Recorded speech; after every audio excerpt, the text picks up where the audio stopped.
Today we're taking a look at Arknights' brand new event, I Portatori dei Veluti. The actual name is on screen because I'm sure I butchered that. If you're not familiar with Arknights, it is an incredibly popular strategic RPG. They've got beautifully illustrated characters, exciting gameplay, and a well-crafted story with deep character backgrounds. In this update, we have new characters Lappland the Decadenza and Vulpisfoglia. Again, pronunciation is not my strong suit, but you can read them also. Besides them, we get a totally free 6-star operator Crownslayer. Along with her, by playing this limited time event, you can obtain tons of other nice rewards, like a free tin pull, an exclusive outfit for Susuro, Orundum, and more. Before we get started, I want to give a huge thanks to Arknights for sponsoring this video. And yeah, if all that sounds good, I'll have a link to download Arknights in the description and pinned comment below. Make sure you don't miss out on these incredible rewards. So here we are in the game. I've been playing like an absolute madman for the last couple of weeks because I had to start a new account. Couldn't find my login anymore. I don't know where it went, but whatever. I just want to focus on the update. Here we have the 2 new characters. I don't believe you can choose which one you're going for, but if we go to details,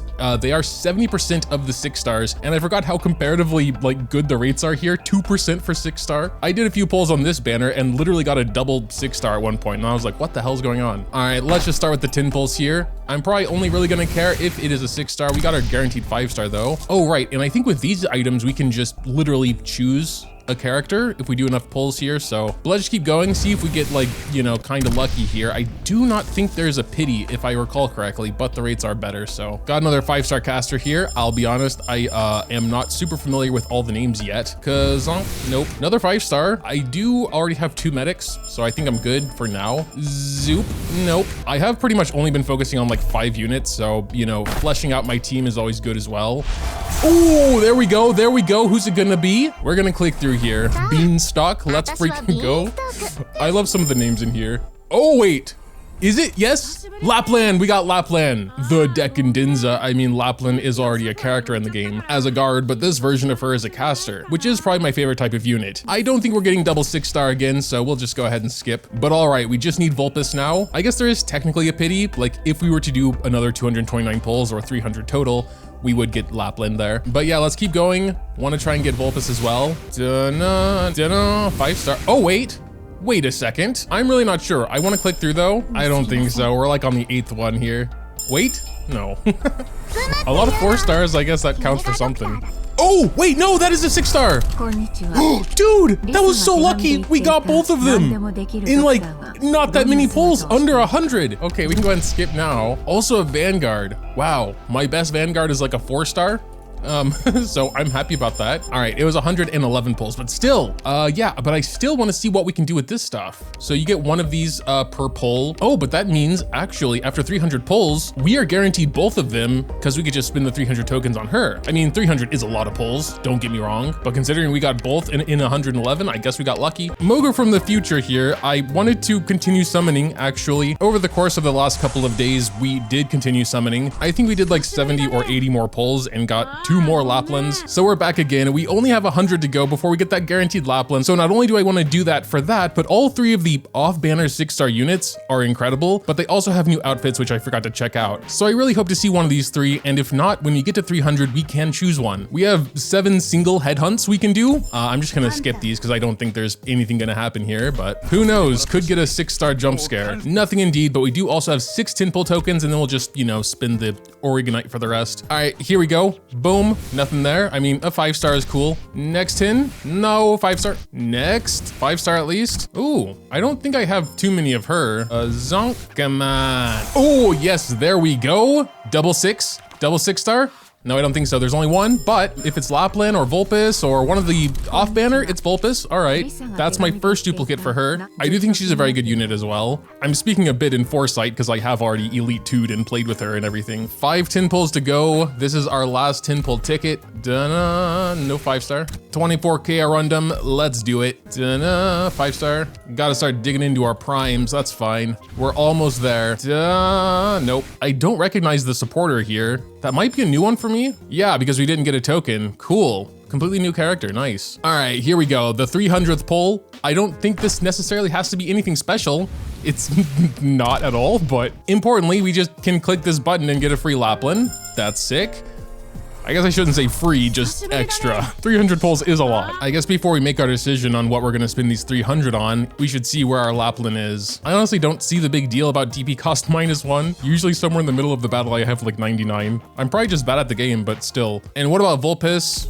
So we only got her to potential 1, which is DP cost -1. That's slightly more relevant in her case because she's usually the first one I put out on field, if not like Myrtle or something. Potential 2 is just redeployment time -4 seconds, so I don't really care about that. So yeah, we're definitely not spending 300 tokens on either of them. Honestly, I just think new characters are way more valuable than potentials anyway. I'm not gonna go into thoughts on all 3 of these characters. I did look into them. Texas the Omertosa is definitely the most interesting looking one to me. Her whole kit just sounds like a deployable bomb. You can just put on the field and kill stuff, you know, where she lands basically. With like skill 3 here, immediately deals damage twice to all surrounding enemy and stuns them, then releases a sword rain, and then you can just take her off the field or wait till she dies or whatever, and then significantly reduce redeployment time so you can just like, you know, it's funny too, because I had that thought several times while playing, just like, is there a deployable bomb? And she sounds really fun, so I think I'm definitely gonna go with Texas here. Mule Size, maybe, is also a Vanguard, an interesting Vanguard for sure, but we just got Vulpis, and Vanguard's typical job is to gain DP, so I think I have enough Vanguards, honestly. Virtuoso is an incredibly interesting sounding supporter, which, you know, very tempting, but I gotta go with Texas. She sounds so fun. There we go. 300 tokens well spent. Let's take a look at those new outfits now, starting with the unit we just got, Texas. It's animated, it looks so nice. I love the gold accents going on and just the overall color scheme. So of course, let's go ahead and grab it. Damn, look at Virtuosos as well. That is insane. Oh, the effects when she's playing the cello. I don't know my stringed instruments, but I mean, I think that's kind of a cello. These floating material wings in her halo.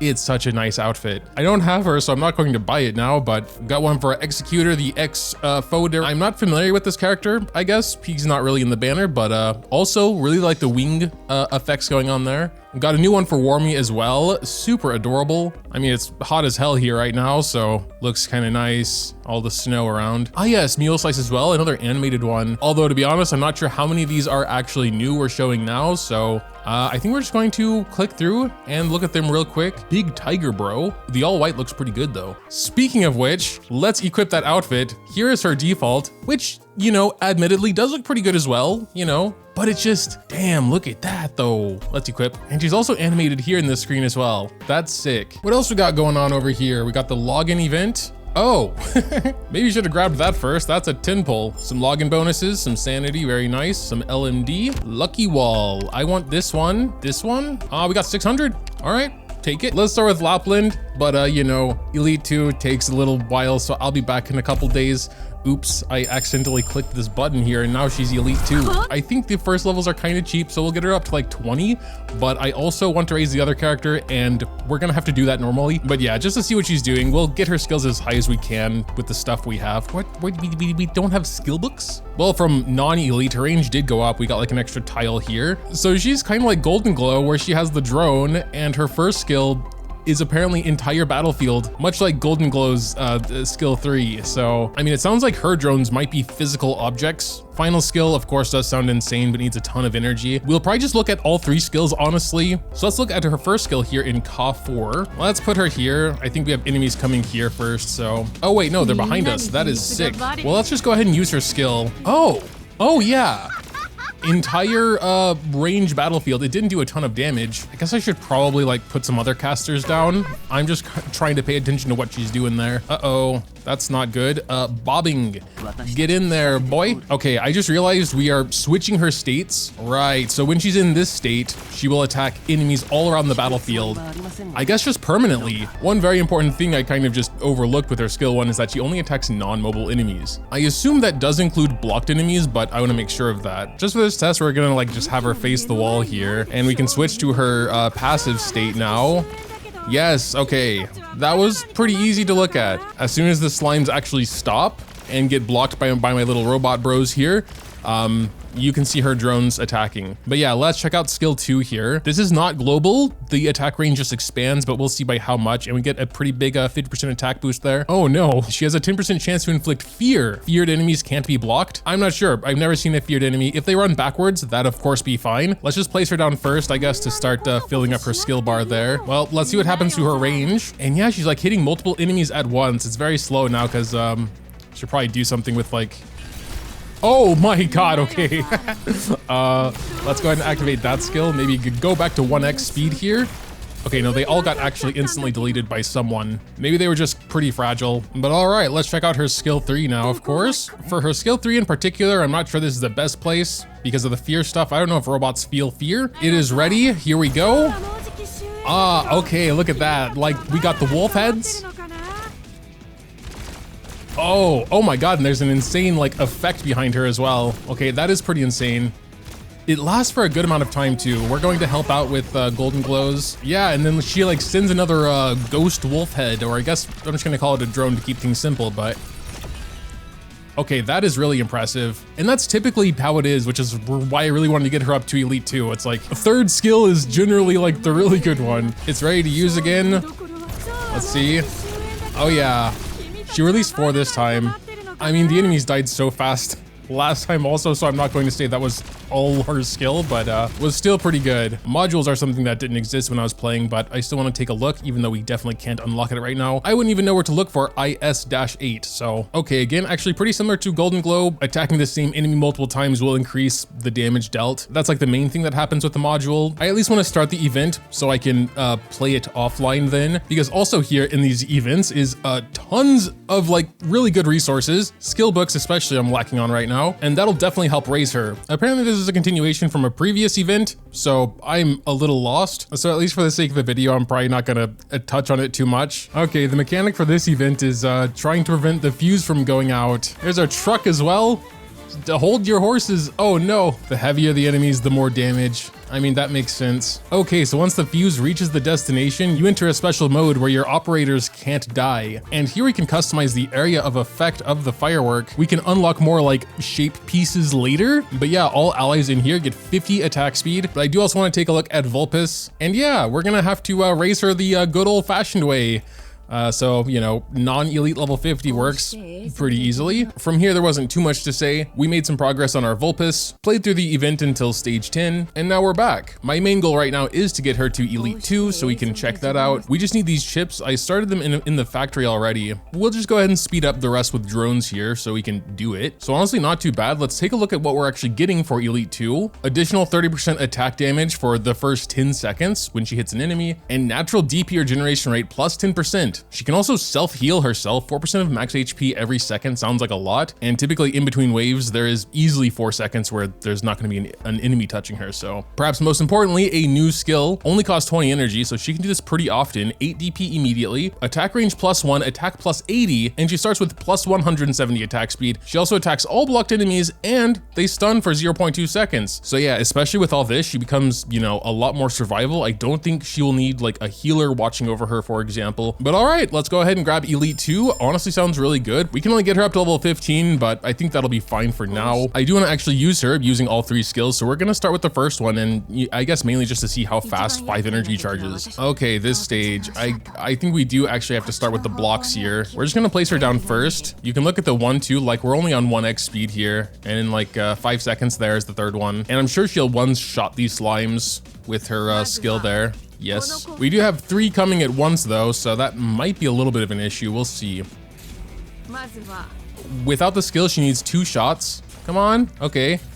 She can handle actually 6 slimes. That's pretty impressive, but she might need a little help there. I mean, that should have done it. I'm sure she killed way more than 24 there. Yeah, we do need to deal a little more damage with her though, so gives us a good opportunity to check out her skill too. Honestly, I do think this first stage would be a pretty good demonstration because the enemies kind of come in chunks here. Pretty big area here. Let's just give it a try. And yeah, she just one-shot them. I mean, hold on. Wait, there we go.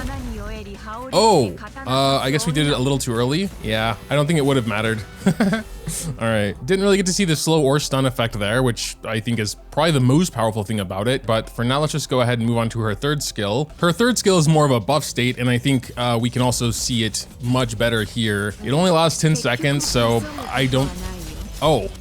Wow, that was so cool though. The third skill is the one I'm just gonna keep her in, so we'll probably just look at that while we're playing normally. Oh yeah, by completing PV5, we also got Crownslayer. We can also max her potential through the event, so she's a truly free character. I think for her, since I'm running super low on resources, we're just going to take a look. Just reading through her kit, obviously take what I say with a grain of salt because it's been a while, but her third skill does sound pretty nice. We have a 4-second stun on it, but apparently if there's only one enemy in her range, she can only attack it once every 6 seconds, which is kind of, you know, pretty long time in between there. Her block also becomes 0, so for me, she can't really be a panic unit that I put down right in front of the gate where an enemy passes, you know? I guess if you kept her in skill 1, it's just an attack and dodge buff there. I guess she could work like that as a panic unit. Pretty cheap deployment cost at 12. You get a large portion of that when you retreat and, you know, significantly reduced redeployment time. So, you know, she can just be jumping all over the battlefield when you need her, I suppose. And she does have 6-star stats, but also 6-star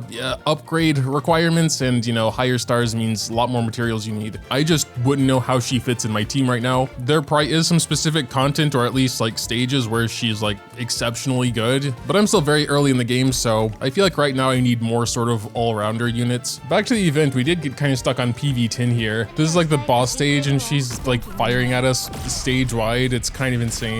Ow! You see what I'm talking about? She's like nearly one-shotting me. In fact, I think Scene is kind of perfect for situations like this. We can just throw a little dude there to take her attacks. He's kind of disposable. Yeah, there we go. Where did my healer go? Did she also die? Oh my god. This is so insane. I'm under-leveled for this for sure. So now we're in a competition to see who can kill more enemies. We're currently at 9 and she's at 1, so I think we're doing pretty well so far. Oh no, but she's gonna die. She has 6 HP. Okay, her shield is down. I guess we could actually deal damage to her now, but like, everyone is dead. How do we even hit her? Okay, we can't hit her with like Ray, and we're doing no damage at all. I'll be trying it some more later. I probably am strong enough, just need a better strategy. Besides that, we got this little puzzle thing, which is pretty cute. You gotta fill in all the stuff with like the fireworks, and instead we just get this one. Yes? Yeah. We get 5 of these little drums every day. We do those little puzzles. Let's see what's in there. I mean, some pretty high grade stuff, actually. I need so many of these like random materials for stuff, like talents and modules. Some final thoughts on the new characters now that I've been playing with them for a couple days. Yes, Lappland the Decadenza is an incredible unit, especially the fear effect, which I was a little concerned with at first, is so good because 99% of the time the enemies do run back from where they came from, which makes sense. Besides all the damage and her completely map-wide attack radius. She probably wouldn't have been my first priority though, because Golden Glow is like one of my highest raised units also. And yes, they are different, but also similar. Vulpis is easily my best Vanguard now. She's typically the first unit I put on field. Her skill 3 does a stupid amount of burst damage thanks to the 170 attack speed. My only issue with her is that, especially when she's in skill 3, I have a hard time deciding if I'm just gonna waste her skill for the 8 DP or use the skill at the most opportune time to do as much damage as possible. Overall though, I'm really happy with both of them, and if you want to try your luck at getting these 2 new characters, the link to download Arknights will of course be in the description below. Besides that, let me know what you think in the comments down there as well. Dropping a like or subscribing if you enjoyed is always greatly appreciated as well. Thanks, as always, for watching, and until next time.